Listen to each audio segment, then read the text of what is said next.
नमस्कार, आप देख रहे हैं संवाद 365 और आपके साथ मैं हूं प्रदीप्ता परिरमोला।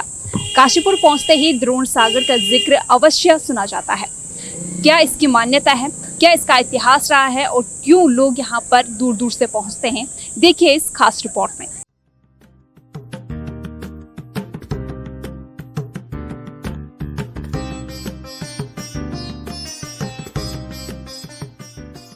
द्रोण सागर झील उधम सिंह नगर जिले के काशीपुर में स्थित एक खूबसूरत झील है। द्रोण सागर झील यहाँ के प्रसिद्ध जलाशयों में से एक है। इस झील का नाम महाभारत के नायक पांडवों के गुरु द्रोणाचार्य के नाम पर रखा गया है। ये प्राचीन झील पांडवों के गुरु द्रोणाचार्य से जुड़ी हुई है। द्रोण सागर झील का जल गंगा जल के समान पवित्र है, जिसका उल्लेख पुराणों में भी मिलता है। द्रोण सागर झील मंदिरों और सुंदर वनस्पतियों से घिरी हुई है। द्रोण सागर झील काशीपुर के प्रमुख आकर्षण केंद्रों में से एक है, जो यहाँ आने वाले पर्यटकों को खूब आकर्षित करती है।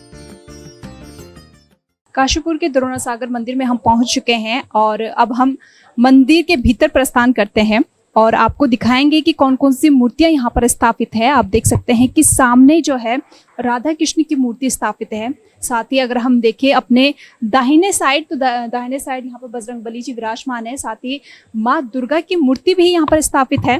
लक्ष्मी नारायण की मूर्ति जो है वो यहाँ पर स्थापित की गई है और थोड़ा सा आगे बढ़ने पर आप देख सकते हैं कि यहाँ पर माँ काली की मूर्ति भी स्थापित की गई है। साथ ही आप देख सकते हैं कि यहाँ पर भी एक मूर्ति जो है वो स्थापित की गई है। सुदर्शन चक्र के साथ विष्णु भगवान की मूर्ति जो है वो यहाँ पर स्थापित की गई है। श्रद्धालुओं का मानना है कि जो भी यहाँ पर आता है उनकी जो मन इच्छाएं जो होती हैं वो अवश्य पूर्ण होती है।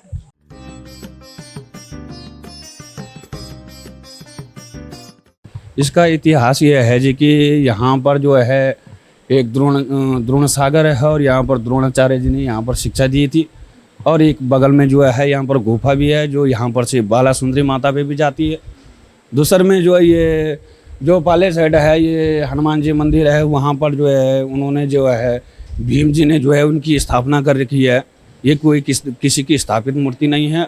और दूसर में जो ये नीलकंठ महादेव है, वहाँ पर जो है नकुल देव ने जो है उनकी प्रतिष्ठा कर रखी है। ये नीलकंठ महादेव पड़े हुए हैं और उनके बगल में जो है नीलकंठ महादेव जी की समाधि है। और जो ये यहाँ पर जो है भगवान श्री जो है राधे कृष्ण भगवान जो है, ये सारी प्रतिष्ठित मूर्तियाँ हैं। ये काफ़ी समय से है, जो पौराणिक मतलब प्राचीन काल से जो है इसका जो है किसी को पता भी नहीं है कि किस टाइम से जो है स्थापित की गई है। ये मतलब इसका बहुत बड़ा इतिहास है। और पाले साइड, इसके पाले साइड भीम किला पड़ता है और वहाँ पर भी जो है भीम जी की बहुत पौराणिक चीज़ें हैं।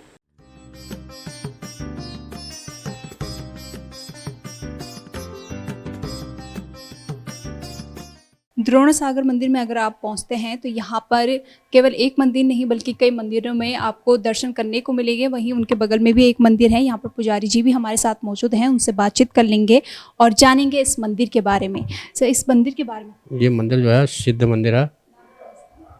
इसका नाम डमरू वाला बाबा आश्रम। यहाँ पे द्रोणाचार्य की मूर्ति लगी है जो बहुत पुराने हैं, उनके नाम से सिद्ध मंदिर जाना जाता है। डमरू वाले बाबा जो हैं वो सिद्धि करी उन्होंने यहाँ पर, इसलिए डमरू वाले बाबा आश्रम इनका नाम पड़ा है। ये झील पांडवों के गुरु श्री द्रोणाचार्य से संबंधित है और इसीलिए ये लेख धार्मिक रूप से भी बहुत मान्यता है। इस झील का संरक्षण पुरातत्व विभाग द्वारा किया जाता है। ऐसा माना जाता है कि महाभारत काल में गुरु द्रोणाचार्य ने पांडवों के गुरु होने के नाते उन्हें शिक्षा प्रदान की थी। पांडवों ने गुरु द्रोणाचार्य को गुरु दक्षिणा देने के लिए इस झील का निर्माण कराया था। इसी लेक परिसर में गणेश्वर महादेव का एक मंदिर स्थापित है, जिसके बारे में माना जाता है कि इसकी स्थापना पांडवों द्वारा की गई थी।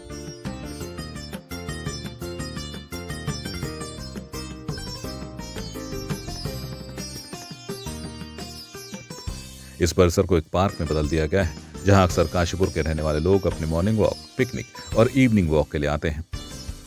इस परिसर में गुरु द्रोणाचार्य की एक पेंटिंग भी बनी हुई है। द्रोण सागर मंदिर में जहाँ कई देवी देवताओं की मूर्ति स्थापित है, तो यहाँ का जो दृश्य है और माहौल है काफ़ी शांत है और हरियाली आपको यहाँ पर देखने को मिलेगी। साथ ही आप यहाँ पर एक विशालकाय वृक्ष भी देख सकते हैं और इस वृक्ष में जो लोग यहाँ पर आते हैं, श्रद्धालु आते हैं, वो अपनी मन्नतों के धागे जो हो यहाँ पर बांधते हैं ताकि उनकी मन्नत जो है वो पूर्ण हो सके। वहीं अगर हम इस प्रांगण से थोड़ा आगे बढ़ें तो आप देख सकते हैं मेरे पीछे नीलकंठ महादेव का मंदिर भी है और यहाँ पर भी लोग पहुँचते हैं। इसकी भी काफ़ी मान्यता है और इसके प्रति लोगों में काफ़ी श्रद्धा है। यहाँ पर एक साथ कई देवी देवताओं के दर्शन हो जाते हैं और साथ ही साथ यहाँ के वातावरण की अगर मैं बात करूँ तो यहाँ पर काफ़ी अच्छा वातावरण रहता है, सुकूनदायक वातावरण रहता है और शांति जो है मन को यहाँ पर मिलती है।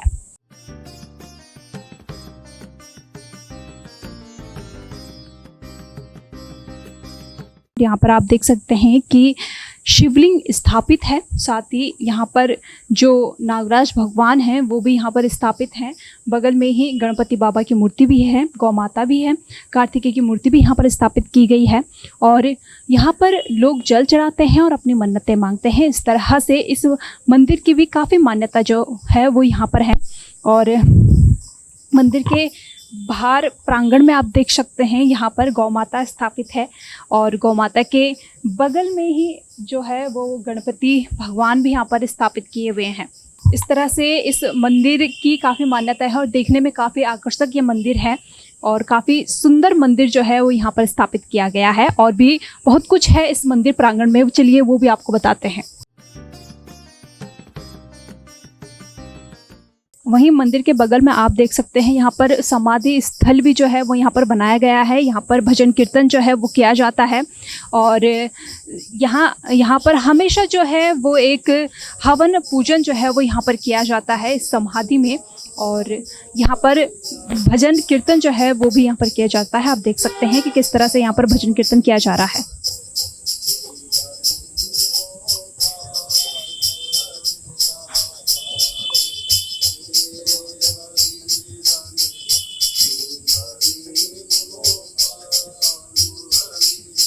ये मंदिर तो बहुत प्राचीन काल से है।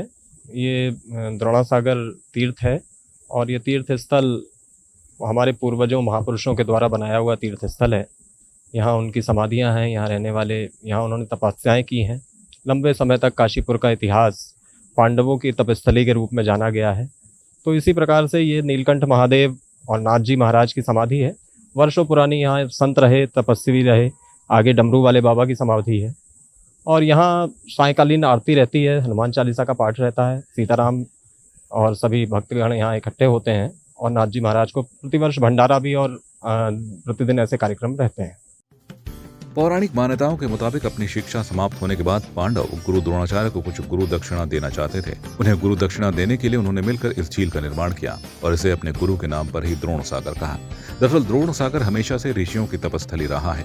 रामायण काल में ऋषि वशिष्ठ ने भी यहाँ पर तपस्या की थी। उनसे पहले ऋषि कश्यप का आश्रम यहाँ पर स्थित था। महाभारत काल में गुरु और ऋषि द्रोण ने यहाँ पर काफी समय तक तपस्या की थी। बाद में बौद्ध धर्म के प्रचार प्रसार के काल में स्थान बौद्ध संस्कृति का केंद्र बन गया। संत तुलसीदास ने भी यहाँ पर कुछ महीने रहकर ध्यान किया था और स्वामी दयानंद सरस्वती भी आध्यात्मिक शांति के लिए यहाँ समय बिताने आए थे।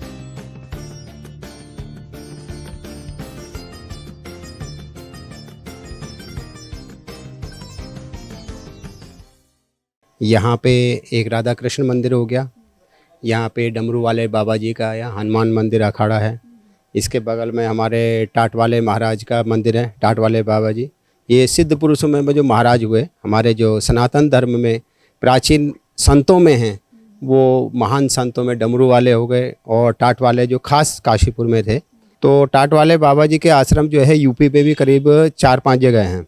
जैसे खजूरी है, यूपी में होता है, शाहजहाँपुर ज़िले में, बदायूं में है, ईसापुर, और एक इनका क्यारी काशी, यहाँ रामनगर के पास में क्यारी गांव में भी टाटमरी जी का आश्रम है। इसके अंदर ही इनका 10 किलोमीटर अंदर जंगल में ही एक आश्रम है जहाँ वो तपस्या किया करते थे। 6 महीने बिना खाने पिए के रहते थे वहाँ, मतलब नदी आ जाती थी तो वहीं रहते थे। बाकी उनका आश्रम है, उनके संत श्री रामपाल बाबा जी इस समय महंत हैं इस टाटमरी आश्रम में। उनके शरीर त्यागने के बाद उनकी समाधि वहीं लगी हुई है।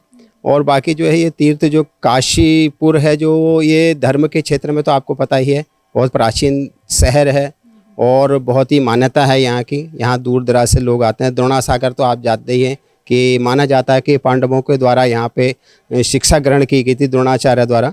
तो पीछे किला जो भारतीय पुरातत्व विभाग के पास किला है, तो मंदिरों के क्षेत्र में तो काफ़ी आगे है और सनातन के धर्म के प्रति जागरूक है। पुराने देवस्थली रही है और मानते हैं कि जो पुराने ऋषि मुनि भी बहुत पुराने समय में यहाँ पे तपस्या किया करते थे। जो पीछे किला है द्रोणाचार्य मंदिर के, ये आप जाएंगे टाट वाले बाबा जी के पीछे भारतीय पुरातत्व विभाग के पास जो ज़मीन है वहाँ पे जो एरिया है, तो वहाँ तपस्थली थी, मतलब जो ऋषि मुनि भी तपस्या करने आया करते थे। प्राचीन में आपने देखा कि स्वामी विवेकानंद भी आए हैं यहाँ पे, पीछे आर्य समाज वालों का भी देखेंगे आप, तो वहाँ पे भी है, आर्य समाज का भी है। इस लेक परिसर में गुरु द्रोण मंदिर, भगवान शिव को समर्पित गणेश्वर मंदिर और नीलकंठ महादेव मंदिर, देवी मंदिर, डमरू वाले बाबा का मंदिर और स्वामी दयानंद सरस्वती का आश्रम स्थित है। द्रोण सागर झील की यात्रा पूरे साल की जा सकती है, लेकिन यहाँ घूमने का सबसे अच्छा समय अक्टूबर से अप्रैल के महीनों के बीच है। इन महीनों में यहाँ यात्रा करना सबसे अच्छा और आनंददायक होता है। तो आज के इस खास रिपोर्ट में आपने जाना द्रोण सागर के बारे में, जहाँ की कई मंदिर स्थापित हैं और ऐतिहासिक स्थल जो है वो ये है और काफ़ी मान्यताएं इससे जुड़ी हुई हैं। प्राचीन स्थल जो है वो ये है और द्रोणाचार्य ने कौरव और पांडव को यहीं पर तीरंदाजी की शिक्षा प्रदान की थी और तभी से ही ये स्थल काफ़ी मशहूर है। बने रहिए संवाद 365 के साथ। नमस्कार।